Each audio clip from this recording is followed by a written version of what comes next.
보좌 앞에 모였네. 우리 같이 찬양드립니다. 보좌 앞에 모였네.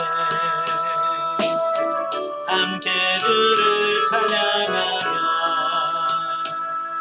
하나님의 사랑 그 안에 누셨네. 그의 피로니 구원 받았네. 십자가에서 쏟으신 그 사랑 강같이 온 땅에 흘러 각 나라와 도소 백성만 안에서 구원만 모두 경매드리네.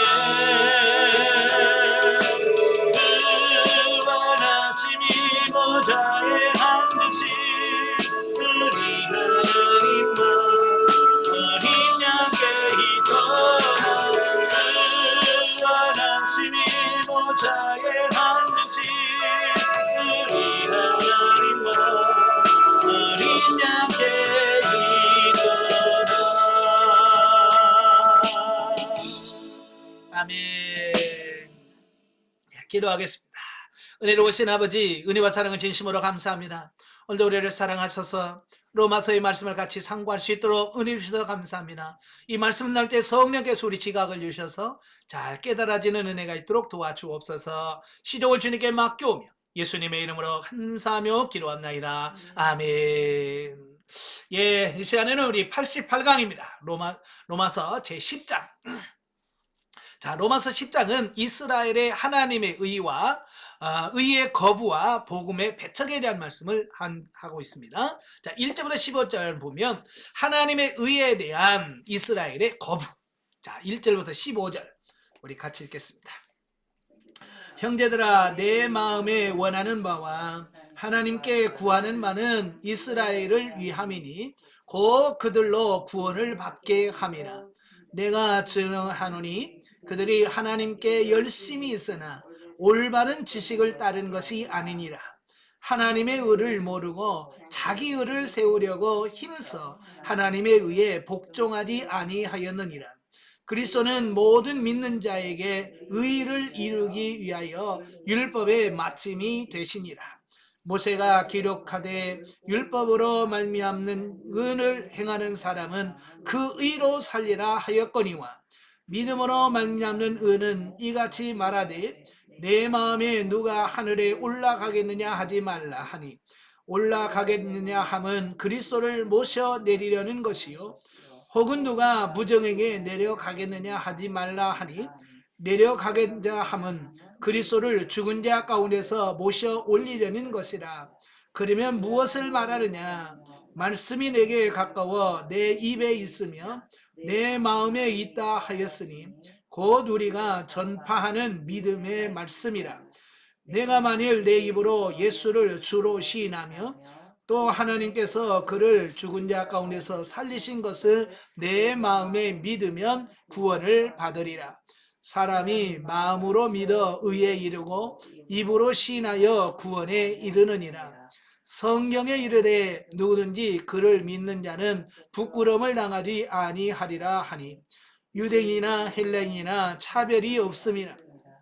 한 분이신 주께서 모든 사람의 주가 되사 그를 부르는 모든 사람에게 부요하시도다. 누구든지 주의 이름을 부르는 자는 구원을 받으리라. 그런즉 그들이 믿지 아니하는 이를 어찌 부르리요? 듣지도 못한 이를 어찌 믿으리요? 전파하는 자가 없이 어찌 들으리요? 보내심을 받지 아니하였으면 어찌 전파하리요? 기록된 바 아름답도다. 좋은 소식을 전하는 자들의 발이여함과 같으니라. 아멘. 자, 이 말씀은 이제 하나님의 의. 하나님의 의는 뭐라고 그랬어요? 이 신득이에요. 믿음으로 말미암아 의롭게 된다. 이것은 하나님께서 마련하신 의예요. 그러면 이스라엘은 거부. 이스라엘은 그걸 거부하는 거예요. 자, 바울은 본문에서 믿음으로 의에 이르는 원리를 유대인들에게 직접 적용시키며 구체적으로 율법과 율법의 행위로 스스로 의를 세우려 하는 것과 은혜의 복음에 대한 믿음으로 의를 얻으려 하는 두 길을 비교하면서 제시하고 있다. 그러니까 우리가 의에 이르는 길은 두 가지가 있어요.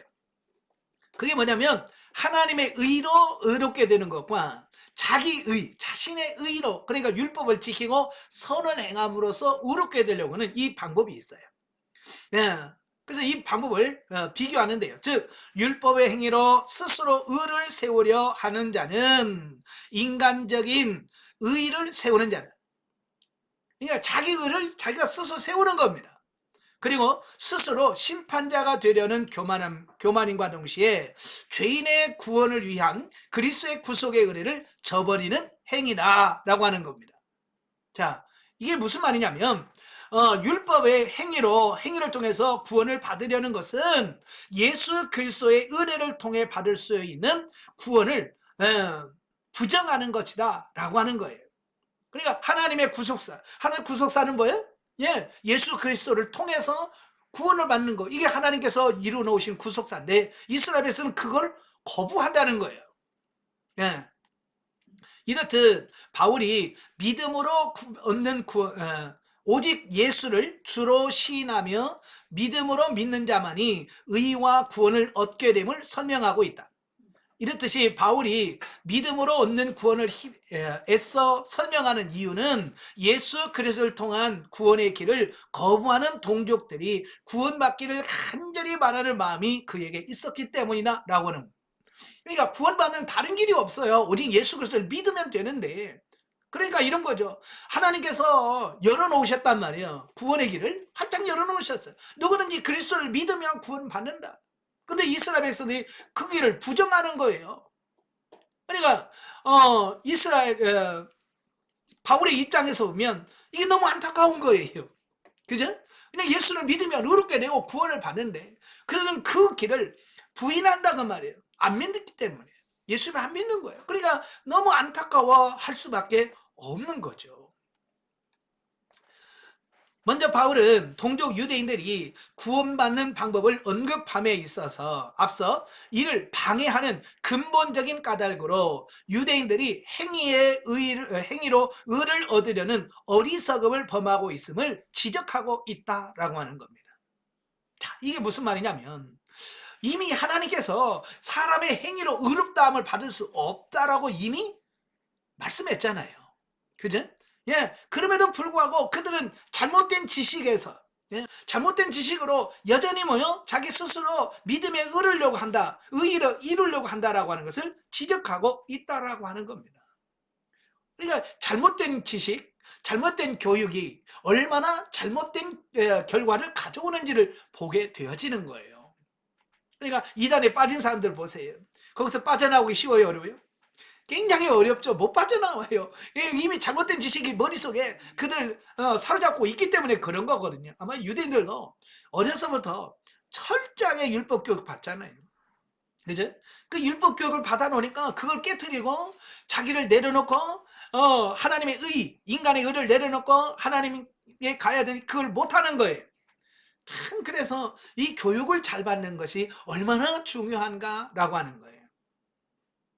즉 그들은 율법 준수로 의를 얻으려고 항상 노력하였지만 죄된 인간이 율법을 온전히 지킨다고 하는 것은 불가능한 일이며 오직 그리스도만이 율법이 요구하는 바를 충족시키시며 완성하셨음을 증거하고 있다라고 하는 겁니다. 이게 중요한 거예요. 사람은요 도무지 이건 하나님의 뜻을 이룰 수가 없다는 거예요. 그러니까 타락한 육신은 하나님의 뜻대로 산다라고 하는 것은 불가능함에도 불구하고 그들은 할 수 있다라고 생각한다는, 그게 그게 믿음, 그게 교만인 거예요. 다른 게 아니에요. 오직 구원은 예수님만이 하실 수 있는 거예요. 예수님만이 완벽하시기 때문에 그렇습니다. 참 오늘날에도 그래요. 우리가 영적으로 살아야만 진리 생명이 된다라고 훈련을 통해서 강의를 배우잖아요. 그죠? 그런데 많은 사람들이 아직도 그 말이 무슨 의미인지를 몰라. 못 깨달아요. 우리가 영적인 삶을 살아야 되는데 영 중심의 삶을 살아야 되는 걸 알면서도 안 살아야 돼. 왜? 우리는 이미 육신적인 삶에 길들여져 있고 이 가치관이 안 바뀌기 때문에 그렇다라고 하는 겁니다. 예. 그래서 바울은 9절부터 13절에서 율법으로 얻는 의가 아닌 믿음으로 의를 얻는 방법을 설명하고 있다 그 말이에요. 즉 예수님을 주로 믿고 입으로 시인하면 구원을 얻음을 강조하면서 그러한 구원의 방법은 누구에게나 차별이 없다라고 하는 것을 말씀해주고 있다라고 하는 겁니다. 그러니까 믿음으로 구원받는 것은 이건 유대인이나 헬라인이나 차별이 없다는 거예요. 누구든지 마찬가지예요. 이방인도 예수님을 믿으면 구원받고 유대인도 예수 그리스도를 믿어야 구원받는다라고 말씀해주고 있습니다. 예. 그러니까 이거 가치를 알아야 되는데 이걸 잘 모른다 그 말. 예. 제가 어느 옷가게 하시는 집사님 이야기를 들었어요. 그분이 무슨 얘기를 하냐면 옷 싸고 좋은 옷이 있어서 그 팔릴 줄 알고 옷가게에다 갖다 놨대. 2만 원짜리. 예. 그래서 2만 원 붙여놓고 이 옷이 너무 좋은데 싸고 너무 좋은데 그래서 2만 원짜리를 갖다 이렇게 옷가게에다 이렇게 해놨는데 아무도 안 사더래. 아무도 안 사는데. 근데 그 일하는 직원이 잘못해가지고 거기다가 동그라미 하나를 더 붙였대. 그래서 20만 원짜리를 거기다 나베를 붙여놓으니까 다 팔려갔대. 왜냐니까 사람들은 품질을 보는 게 아니라 그 가격을 가지고 품질을 판단한다는 거예요. 그러니까 보통 우리가 싸고 좋은 물건을 갖다 놓으면 잘 팔릴 것 같은데 사람들은 가치관이 비싸야 좋다라고는 그 생각이 있으니까 아무리 좋은 거라도 값이 싸면 싼 이유가 있겠지. 그죠? 예. 아무리 좋아도 싼 이유가 있겠지. 그러면서 안 산다는 거야. 근데 그걸 비싸게 팔면 또 안 좋아도 그래도 가치가 있겠지. 그러고 산다는 거예요. 그게 이 어리석은 인간의 마음인 거예요. 바로 유대인들의 마음이 그와 똑같다 그 말이에요. 구원 얻을 수 있는 길을 주셨거든요. 믿음으로 말미암아 구원을 받으리라. 얼마나 쉬워요. 그죠? 근데 너무 쉽다 보니까 안 믿는 거예요. 만약에 구원받으려면 10억씩 내야 됩니다. 그러면 머리 싸매고 10억 준비하려고 노력할 거예요. 그죠? 딱 하든지 10억 만들어가지고 나 10억 줄 때 구원시키고 아마 그럴 거예요. 그런데 누구든지 오라. 그냥 믿어라. 그러면 내가 원 없이 주겠다라고 하니까 가치를 몰라보는 거예요. 이제 우리 눈이 열려서 가치를 볼 수 있는 우리가 돼야 됩니다. 자, 그리고 14절, 15절에서는 전도자의 복음 전파가 있어야만 불신자들이 믿음을 갖게 된다는 사실을 설명하면서 유대인들이 그리스도의 복음을 믿지 않는 것은 그들에게 전도자가 없어서 복음이 전해지지 않았기 때문이 아니라 그들의 완악함 때문임을 역설적으로 암시해 준다라고 하는 겁니다. 사실 여러분도 교회 나온 것은 여러분에게 누군가가 여러분에게 전도하는 사람이 있었기 때문에 여러분들이 교회 다니는 거 아닙니까? 그죠? 여러분 누가 여러분 교회로 인도하셨습니까? 저는 아주 어려서부터 다녔기 때문에 누가 되는지 모르지만 저희 누님이 저를 교회 다니면서 업고 갔어요. 예. 업고 다니다 보니까 저는 어떻게 하다 보니 정신 차려 보니까 내가 교회 다니고 있더라고요. 어쨌든 저희 누님을 통해서 제가 교회를 다니게 되어진 거거든요. 자, 이렇게 누군가가 전해야만 그게 복음을 받아들일 수 있다 그 말이에요. 예. 믿음은 들음에서 난다고 그랬어요. 그래서 우리가 듣든지 안 듣든지 우리가 복음을 전하는 우리의 사명이다라고 말씀드릴 수 있습니다. 자, 그런데 문제는 이 유대인들은 전해주는 사람이 없어서 안 믿는 게 아니라는 얘기예요. 이미 이스라엘은요 많은 사도들이 있었고요. 너무 많은 전도자들이 있어서 바로 예수 그리스도를 믿음으로 구원받는다라고 전했단 말이에요. 근데 그들은 완악해가지고 가르쳐줘도 안 받아들인다는 거예요. 자, 이게 문제예요. 이방인들은 전하는 사람이 없어서 몰라서 못 믿고 유대인들은 전해줬음에도 불구하고 들어도 안 믿는다 그 말이에요. 예. 자, 여기서 그래서 중요한 것은 말씀을 듣고 믿는 것이 중요하다. 근데 이 믿는 것은 내 마음대로 또 안 되잖아요. 그죠? 저도 여러분들에게 강의를 할 수는 있지만 제가 여러분의 영성을 형성시켜줄 수는 없어요. 그렇잖아요? 마치 여러분 이런 말 있잖아요. 소를 물가까지는 끌고 갈 수 있지만 억지로 물을 먹일 수는 없다. 예, 데려가는 것은 얼마든지 데려갈 수 있어요. 그러나 물 먹는 것은 쥐가 먹어야 돼. 그렇잖아요? 소도 자기가 먹고 싶어야 먹지. 먹기 싫은데 굳이 뭐 어떻게 먹일 수가 없어요. 영성도 마찬가지예요. 제가 여러분에게 강의를 하고 여러분들은 어쨌든 영중심의 삶을 살 수 있도록 도와줄 수는 있지만 제가 여러분들에게 억지로 기도해 말씀 먹어 그러면서 순종해 그렇게 할 수는 없잖아요. 이제 뭐예요? 여러분 말씀 들은 여러분들이 그 말씀을 듣고 믿고 순종하면서 그 영성이 형성되어야 가는 것은 여러분의 몫이다라고 하는 거예요.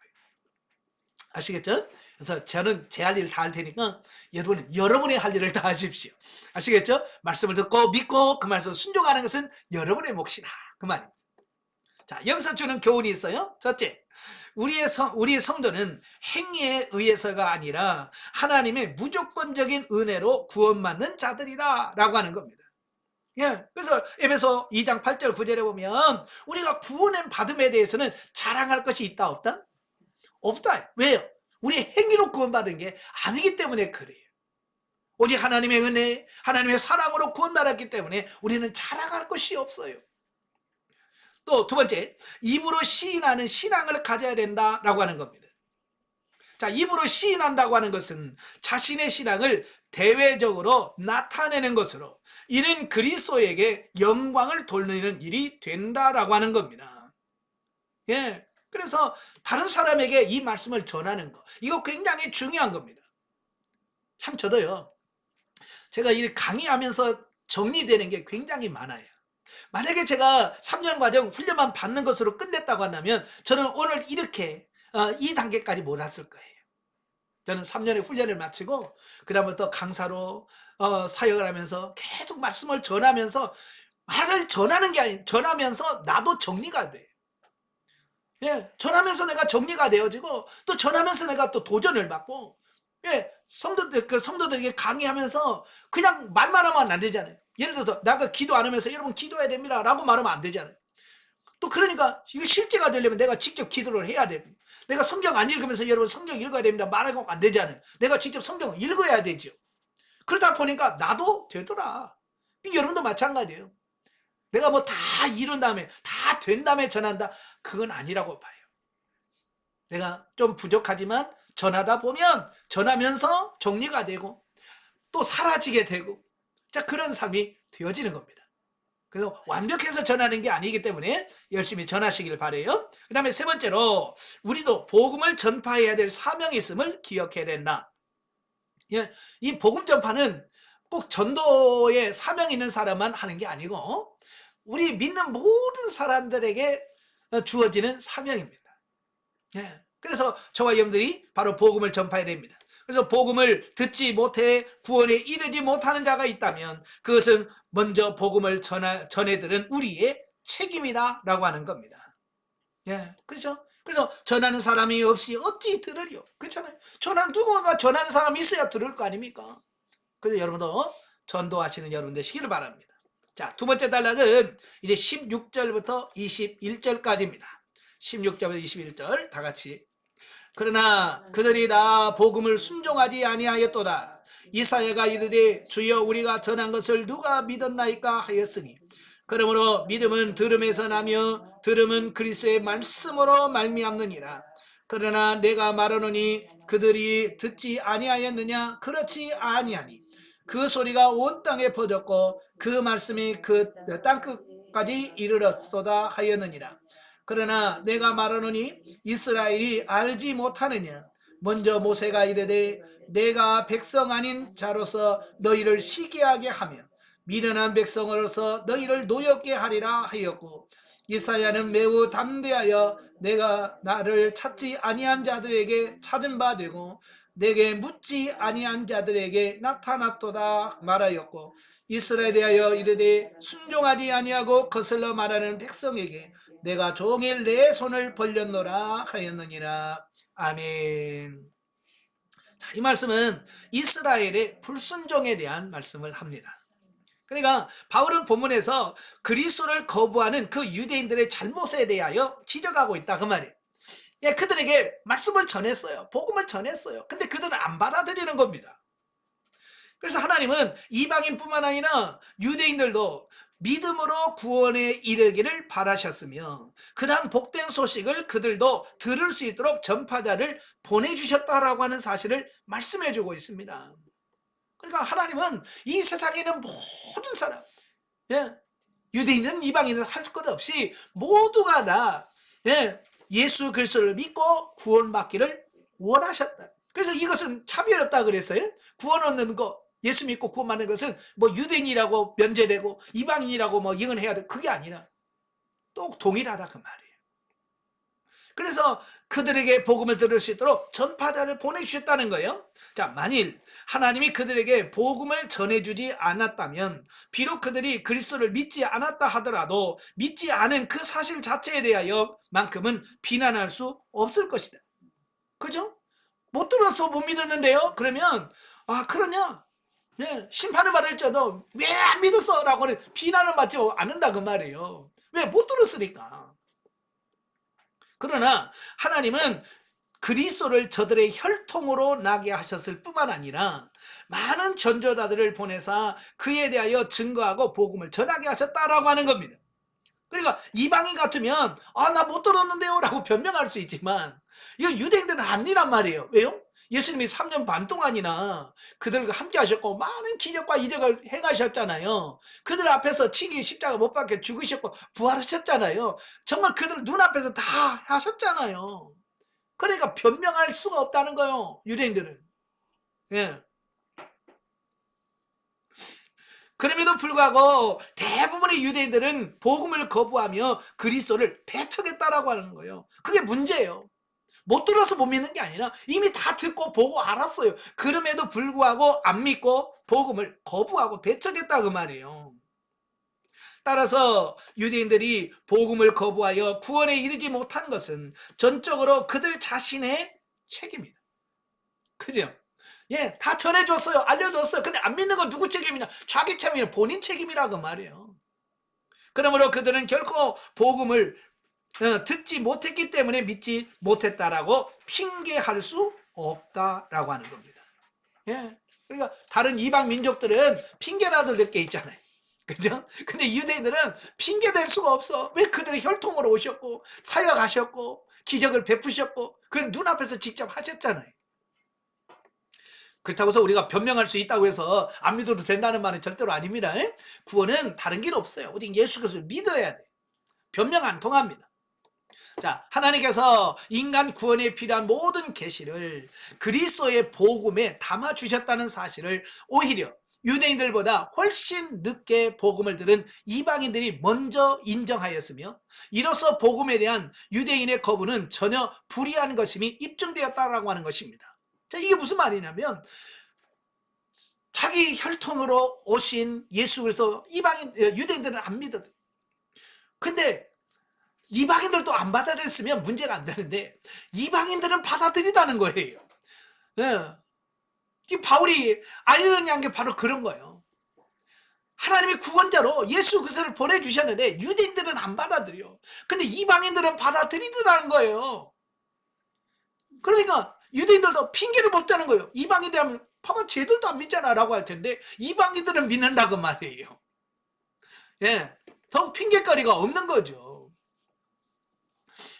사실 이방인들은 이스라엘 백성들과 같은 선지식이나 편견들이 없잖아요. 그죠?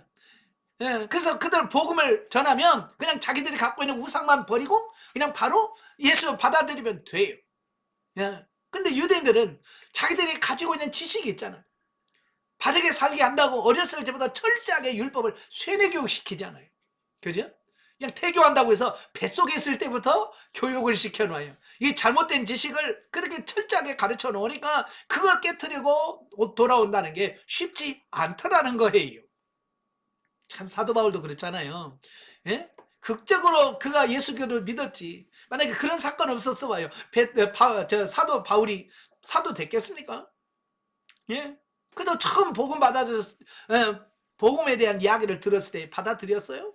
안 받아들였어요. 스데반 집사님 돌로 치는데 주동자 역할을 했습니다. 그리고 스데반 집사가 죽은 것을 당연히 시해 여겼어요. 그래서 다메섹까지 가가지고 거기서 예수 믿는 사람 잡아 오려고 하는 공문 가지고 간 사람이에요. 다행히 예수님을 만났고 예수님을 통해서 그의 가치관이 깨지고 나서 그가 이제는 복음을 전한 대로 바꿨잖아요. 또 하나님이 구약 선민 이스라엘을 구원하기를 얼마나 간절히 원하셨는지를 바울은 이사야 55장 2절 말씀을 인용해서 내가 종일 내 손을 벌렸노라 라고 표현하고 있다. 하나님의 손을 펴고 종일, 이건 뭐예요? 하나님은 이스라엘 백성들이 회개하고 돌아오기를 바라시는 그 하나님의 간절한 마음을 표현한 용어라고 볼 수 있죠. 이는 유대인들이 그들을 구원하시기를 간절히 원하시는 하나님의 심정을 전혀 이해하지 못하고 불의를 범하였음을 지적한 것이다. 이어서 보듯이 유대인이 그리스도를 믿지 않는 것은 복음을 듣지 못했기 때문이 아니고 하나님이 그들을 구원하시고자 하지 않으셨음도 아니고 오직 그들의 완악함 때문이다 라고 분명하게 말씀하고 있습니다. 예. 여기서 완악함이란 뭐예요? 자기들 고집이에요. 예. 자기들이 배웠던 그걸 내려놓지만 또 끝까지 그걸 지키겠다라고 하는 그 고집이 결국은 복음을 받아들이지 못하게 만들었다라고 하는 겁니다. 참 우리 영성도 그러잖아요. 영성 전하면 어찌 그렇게 고집이 센지 안 받아들여요. 이렇게 좋은 걸, 그죠?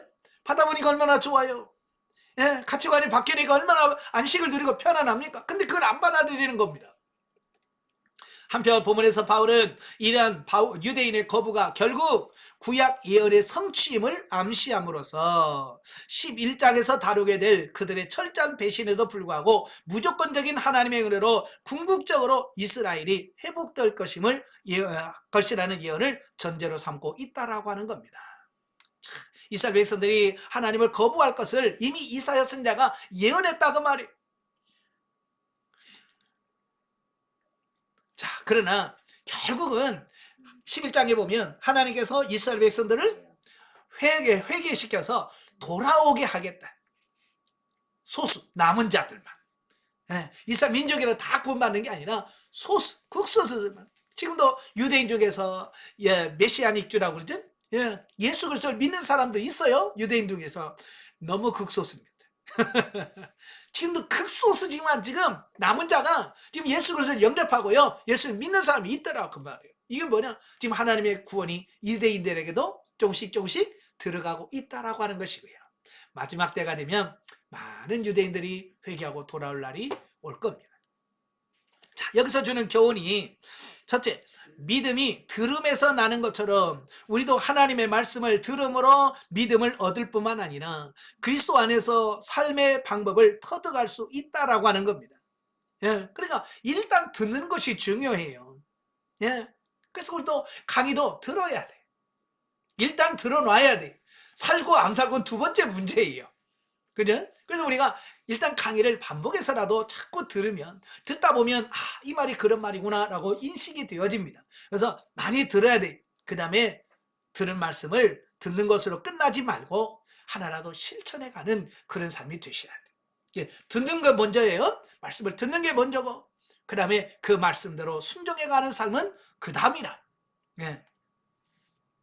그러므로 우리 삶 속에서 말씀 듣기를 결코 게을리하지 말아야 된다. 자, 두 번째로 하나님께서 유대인의 구원을 위하여 그 구원의 손길을 오래도록 벌리고 계신 것은 오늘날 그리스도를 거부하는 많은 사람에게도 동일하게 적용됨을 인식해야 합니다. 유대인을 향해서 종일 손을 펴고 기다리는 것처럼 오늘 이 시대에도 하나님은 손을 펴들고 여러분들을 기다리고 계신다는 사실. 하나님은 실로 한 사람이라도 남김없이 다 회개하고 구원 얻도록 하기 위해서 길이 참으시는 분이시다. 어떤 분들은 그래요. 예수님이 오신다고 놓고 지금 2000년이 넘도록 안 오십니까?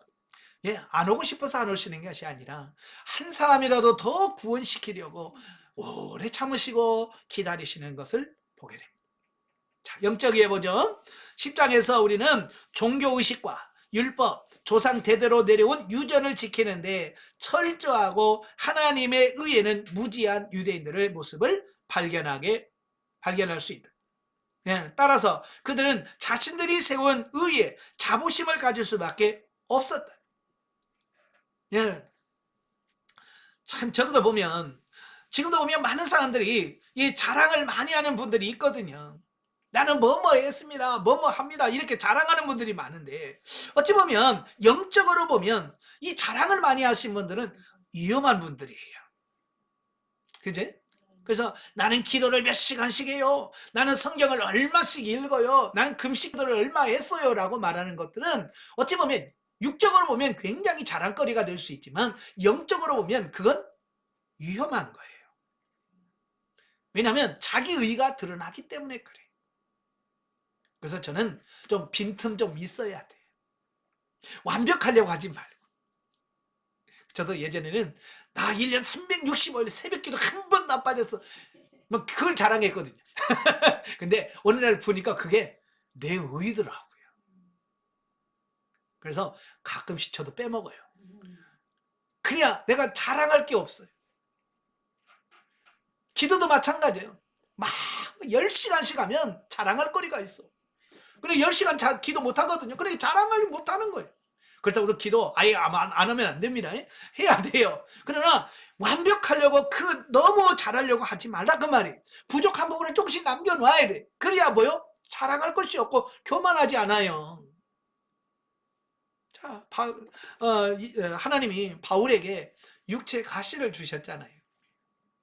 그죠? 육체 가시를 주셨어. 얼마나 그게 가시가 힘든지 사도 바울이 그걸 놓고 3번씩이나 기도했어요. 그때마다 하나님 뭐라고 그랬어요? 내 은혜가 내게 족하다. 내가 약할 때 온전해지고 더 강해진다라고 말씀해주고 있어요. 오늘 우리도 부족한 부분이 있으면 그 부족한 부분으로 더 겸손하고 하나님께 잘 나가고 절대 교만하지 않기를 바래요. 자, 마찬가지로 오늘날 우리 가운데서도 자기 의를 드러내므로 헛된 자부심을 나타내는 모습을 보게 됩니다. 헛된 자부심 갖지 마세요. 그거 내려놓길 바래요. 우리는 열심을 가지되 우리의 능력이 아닌 하나님의 능력이 나타나고 그분의 의가 드러나는 삶, 성령에 의하여 변화되고 성령의 뜻에 순종하여 하나님의 의를 드러내는 자가 되어야 된다라고 하는 겁니다. 그래서 우리가 열심을 내야 되는 건 맞아요. 열심을 내야 돼. 그러나 단순히 육신과 혼과 육의 열심을 결국은 우리를 망하게 하는 거예요. 그래서 사도 바울도 내가 열심을 내노니 하나님의 열심으로 열심을 낸다라고 말씀합니다. 영의 열심으로 열심을 내야지 육신의 열심을 내면 그게 다 자기 육신의 의가 되어서 유대인들처럼 하나님께 나아가는데 방해가 된다는 것 꼭 기억하시면 좋겠습니다. 자, 이 시간은 성경 계시 발전서적 이해입니다. 오늘은 구원에 대한 말씀을 해보겠습니다. 자, 1절에 보면 1절에 형제들아 내 마음에 원하는 바 하나님께서 구하는 바는 이스라엘을 위함이니 곧 그들로 구원을 받게 함이라. 구원이란 말 많이 들어보셨죠? 하나님은 이스라엘 역사 속에서 예수 그리스도의 삶과 죽음과 부활을 통하여 인류를 죄와 죽음으로부터 구해내는 그 행위를 가리킬 때 우리가 구원이다라는 표현을 씁니다. 여기서 전에 이 구원에 대한 부분을 한번 다뤘거든요. 자, 오늘 이제 그 전의 구원과 다른 각도에서 구원을 보려고 그럽니다.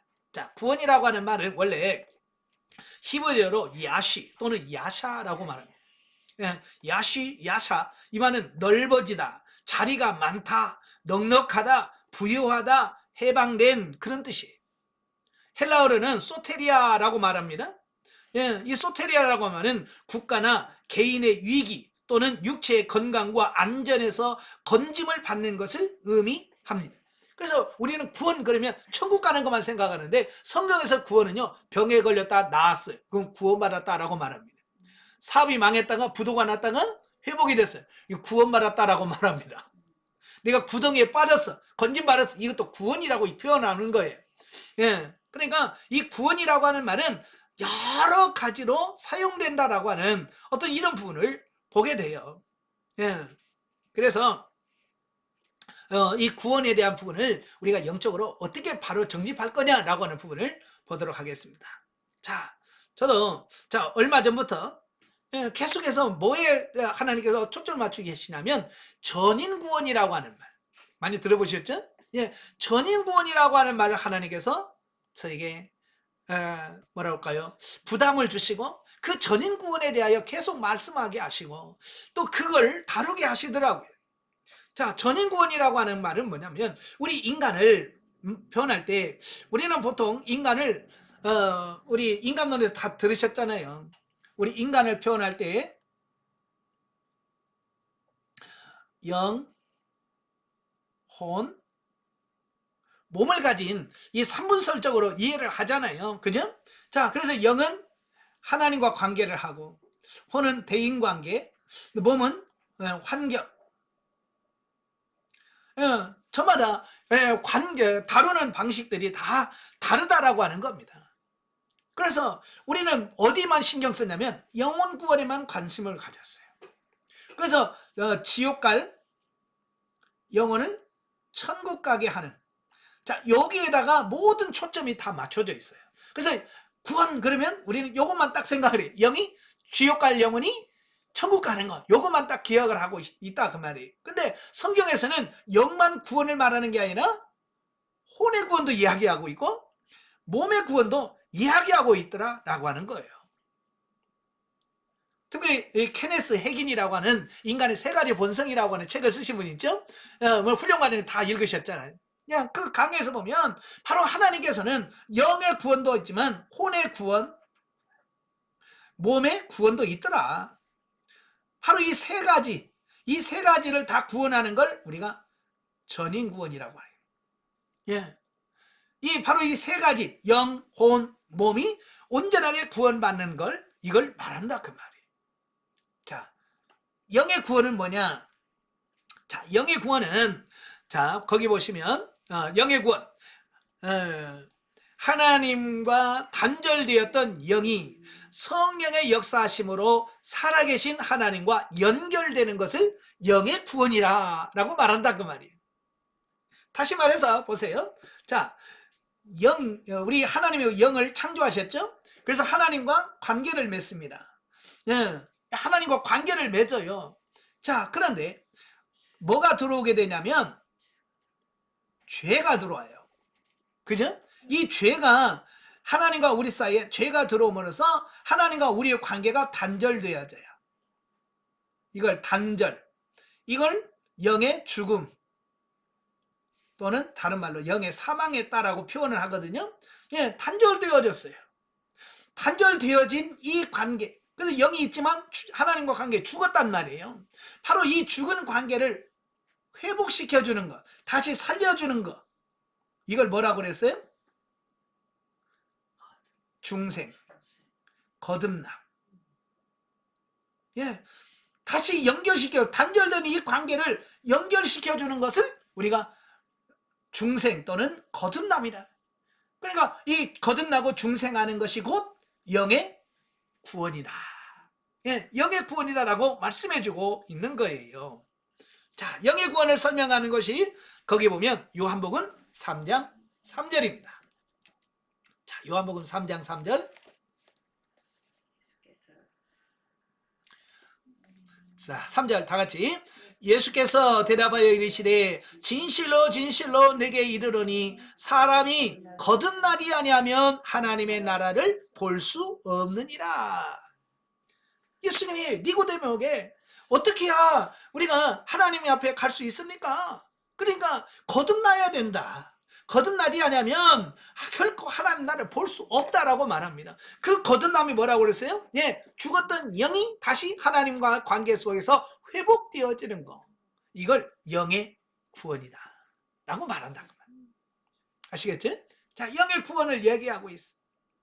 자, 요한복음 1장 12절. 요한복음 1장 12절. 영접하는 자 곧 그 이름을 믿는 자들에게는 하나님의 자녀가 되는 권세를 주셨으니. 아멘. 자, 이 거듭나고 중생하는 게 뭐냐? 예, 이 중생이 뭐냐? 바로 여기 이거 뭐냐면 예수 그리스도를 영접하는 거예요. 예수 그리스도를 우리의 삶의 중심에 영접할 때에 바로 이 관계가 회복되어지고 거듭나고 중생할 수 있다. 그리고 영접함으로 하나님의 자녀라는 신분으로 회복이 되어지는 겁니다. 그래서 죽을 영혼이 하나님 앞에 살게 되어지는 그런 역사가 바로 거듭남 중생이다 라고 표현하고 있습니다. 이걸 가리켜서 영의 구원이다 라는 표현을 쓰게 되어집니다. 자, 이 부분은 굉장히 중요한 말씀이에요. 어찌 보면 우리가 영적으로 영 중심의 삶을 사는 출발점이 바로 여기 있어요. 중생이에요. 그래서 이 거듭나야만 내가 영 중심의 삶, 영적인 삶의 출발점이에요. 마치 무엇과 같으냐면 우리 인생이 시작되는 것은 언제부터 시작이 되냐면 엄마의 몸에서 응애하고 태어날 때부터 인생이 시작되어지는 거예요. 그죠? 태어나지 않으면 인생이 시작이라고 할 수 없어. 뱃속에 나와야 돼. 나와야, 태어나야 그가 인생이 시작되는 것처럼 우리 영도 거듭나는 순간부터 이제 영의 삶이 시작되어진다라고 보는 겁니다. 그래서 이 영의 구원은 굉장히 중요하다. 근데 문제는 제가 늘 말하지만 여기서 멈추면 안 된다는 거예요. 영의 구원, 난 이제 죽어서 천국 가, 나 영혼 구원해서 중생해서 거기서 만족하면 되는 게 아니라 다음 단계로 넘어가야 된다는 거예요. 그 다음 단계가 뭐냐? 바로 두 번째, 혼의 구원이란 얘기예요. 혼의 구원. 자, 혼의 구원이라는 게 뭐냐? 거기 자아가 파쇄되어진 후 영의 인도에 순종하는 것을 말한다 그랬어요. 네. 자, 이게 무슨 말이냐면 자아가 파쇄된 이후에 이 혼이 영에게 순복해야 된다. 자, 이 그림을 보시면, 자, 원래 하나님이 우리를 창조하실 때는, 자, 다시 한번 그려보겠습니다.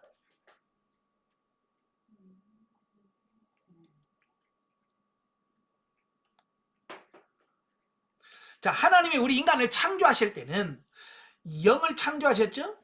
영을 통해서 하나님과 교통을 위해서 영을 창조하셨어요. 그래서 이 영은 하나님의 뜻을, 하나님의 말씀을 받습니다.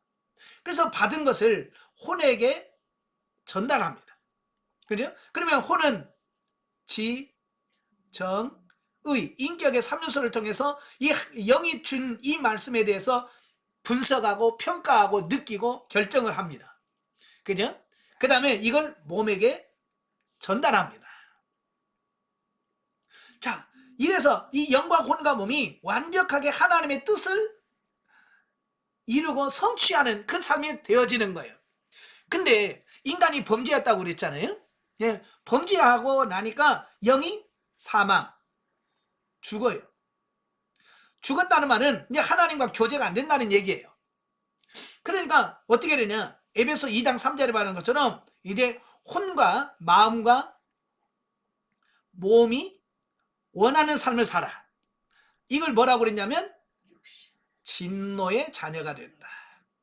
결과, 몸과 마음이 원하는 대로 살면 결과는 하나님의 진노의 자녀가 돼.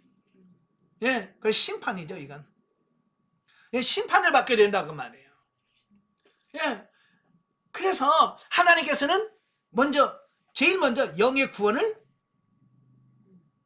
구원을 통해서 중생 거듭나게 하셔요. 그래서 살려줘. 살리다 보니까 이 관계가 회복되어지죠. 그래서 영이 하나님의 음성을 듣게 돼요. 그래서 이 말씀을 혼에게 전달하는데 혼의 구원이 이루어지지 않으면 이 하나님께서 말씀한 이 부분을 혼이 안 받아들입니다. 이게 중요한 거예요. 유대인들도 마찬가지고요. 예? 많은 분들이 예수 믿고 거듭나고 중생했지만 이 영이 깨달은 하나님의 말씀을 혼이 거부합니다. 안 받아들여요. 순종을 안 합니다. 그러니까 신앙생활 하지만 하나님의 뜻대로 살지 않아요. 예, 하나님의 뜻대로 살지 못합니다. 요게 문제란 말이에요. 예. 그래서 두 번째로 영의 구원이 일어나면 반드시 뭐가 일어나야 되냐면 혼이 구원을 받아야 돼. 바로 혼이 구원이라고 하는 말은 자아가 파쇄. 예, 자아 파쇄를 통해서 자기의 생각, 고집, 아집 이런 게 다 깨지는 걸 말합니다. 깨져서 순수하게 창조하신 대로 이 영을 통해서 주신 말씀을 바르게 인식하고 깨달아가는 그 수준을 바로 혼의 구원이다 라고 표현하는 겁니다. 잘못 이해하면 혼도 천국 갈 수 있냐? 이렇게 물으시면 아니고, 그렇게 묻는 게 아니고, 바로 혼이 변화되어서 사고와 가치관이 깨져서 바로 영의 소리에 귀를 기울이고 알아가고 그 말씀에 순종할 수 있는 상태가 되어지는 것을 바로 혼의 구원이다 이렇게 말씀해 주고 있는 거예요. 이해가 되시죠? 자, 성경에 보면 로마서 12장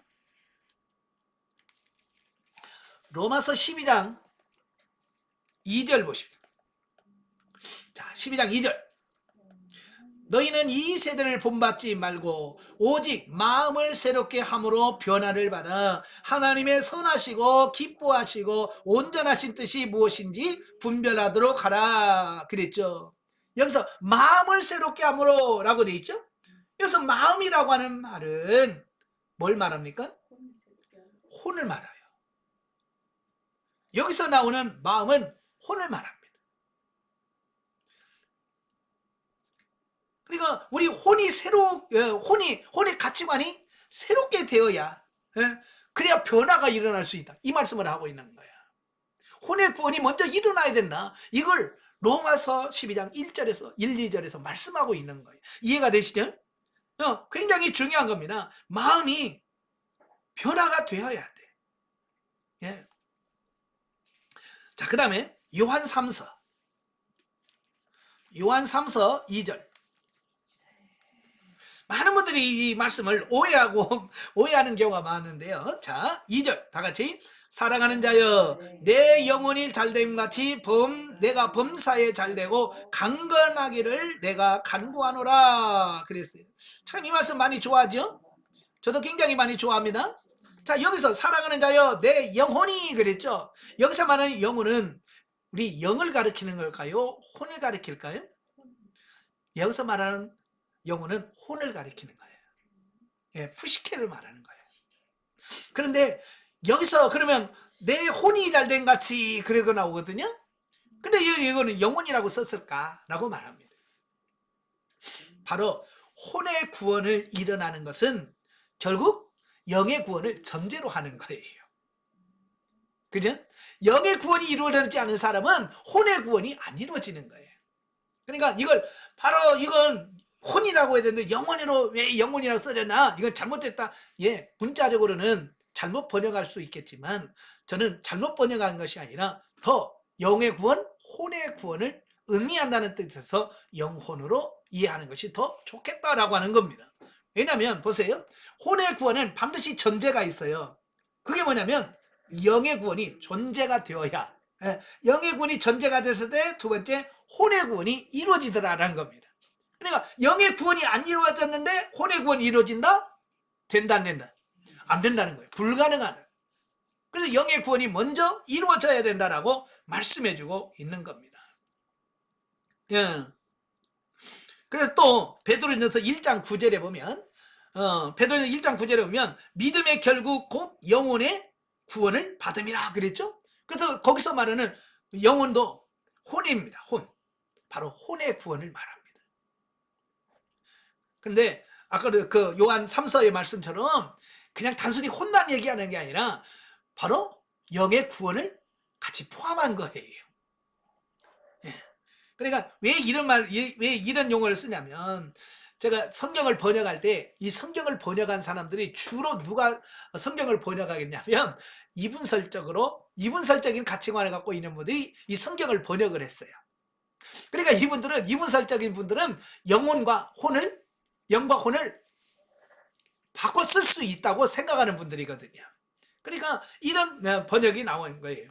그래서 이게 잘못됐다는 게 아니라 이걸 원리를 알고 보면 아 그렇게 써도 이게 틀린 말은 아니구나. 이게 이해가 되어지는 거예요. 예, 영혼이나 써서 이건 잘못 번역한 거야 라고 말하면 좀 깊이 못 깨달은 분들이 하는 말이에요. 자, 혼의 구원에 대한 말씀을 합니다.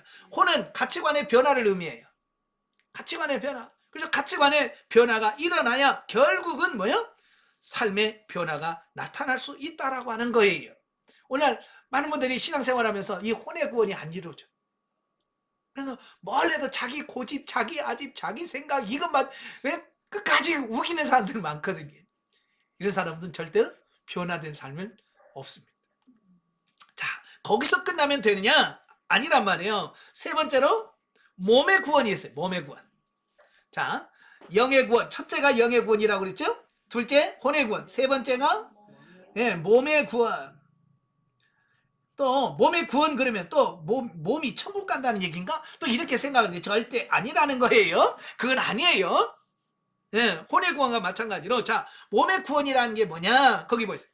타락한 혼의 지배를 받던 육이 거듭난 영과 새롭게 된 혼의 지배를 받는 것을 몸의 구원이다. 이렇게 말하는 거예요. 예, 자 원래 하나님이 창조하실 때 뭐라고 그랬어요? 하나님은 영에게 말씀하시고 영은 혼에게, 혼은 몸에게.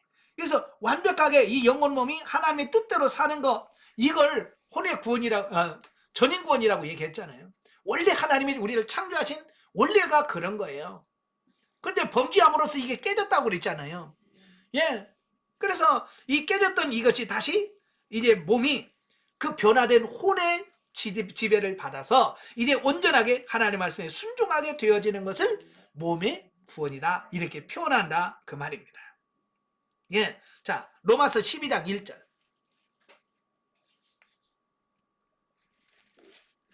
로마서 12장 1절 보십시오.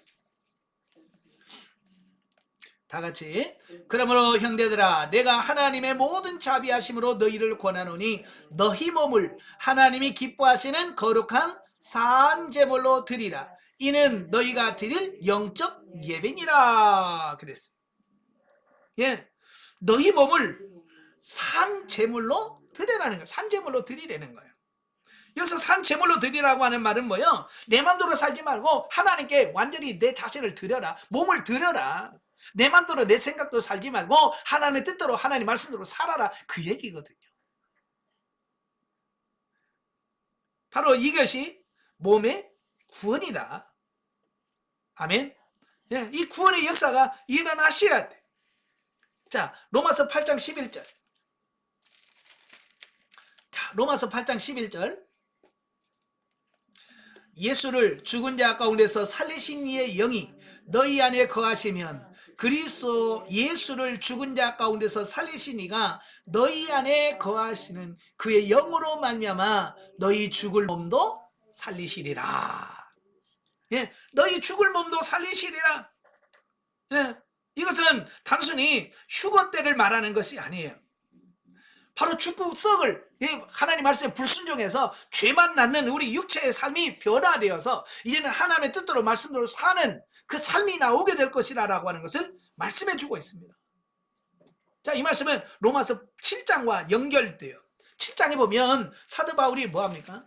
그가 거듭나고 중생에 가서 성화되어 가려고 하는데 이 몸이 들어요 안 들어요? 말을?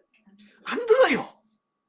그래서 그가 뭐라고까지 탄식하냐면 오호라 나는 공고한 사람이로다. 이 사망의 몸에서 누가 나를 건져내. 이 몸의 구원이 안 일어나면 이런 신앙생활에서 엄청난 갈등이 생겨나는 거예요. 네, 이건 알아지는데 안 사라져요. 거기서 갈등과 고민이 막 생기는 거예요. 네, 바로 그때 바울은 탄식하면서 이 몸에서 누가 나를 건져낼 것이냐 라고 탄식하잖아요. 이건 아직 몸의 구원이 일어나지 않은 거예요. 그러다가 그런 탄식을 통해서 결국 이 몸의 구원이 일어나게 되니까 어때요? 이제는 내가 변화돼서 하나님이 원하시는 삶을 살 수 있게 되었더라. 아멘. 바로 이걸 여기서 표현하고 있다 그 말입니다. 예, 다시 말하면 죄만 짓던 우리 육체가 이제 말씀으로 바뀌어져서 하나님이 원하시는 선한 삶을 살 수 있는 존재로 바뀌어진 것을 우리가 보통 몸의 구원이다 라고 표현한다 라고 하는 겁니다. 자, 결론입니다. 자, 단순히 영의 구원에 만족하지 말라는 거예요. 나 이제 예수 믿고 거듭나서 중생했어, 나 광야야, 거기서 만족하지 말고 이제는 뭐야?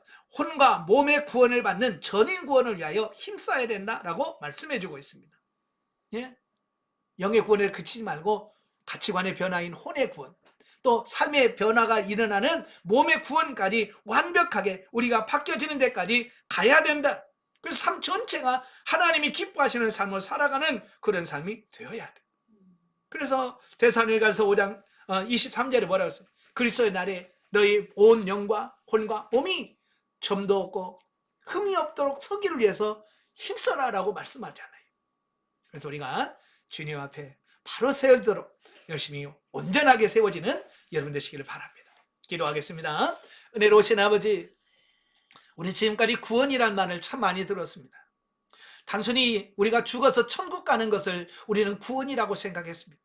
물론 그것도 구원이지만 우리의 영이 거듭나고 또 우리의 혼의 가치관이 바뀌어지고 또 우리 몸이 삶의 변화되어 가서 우리 영혼 몸이 정말 하나님을 기쁘시게 하고 영원롭게 사는 이것을 온전한 구원, 천인 구원이라고 말씀합니다. 우리가 영혼 구원에서 만족하지 않게 하시고 혼의 구원, 몸의 구원까지 이르러서 정말 하나님을 기쁘시게 하며 하나님을 영원롭게 하는 우리 모두가 될 수 있도록 도와주시옵소서. 예수님의 이름으로 감사하며 기도합나이다. 아멘. 하나님께 영광 드립니다.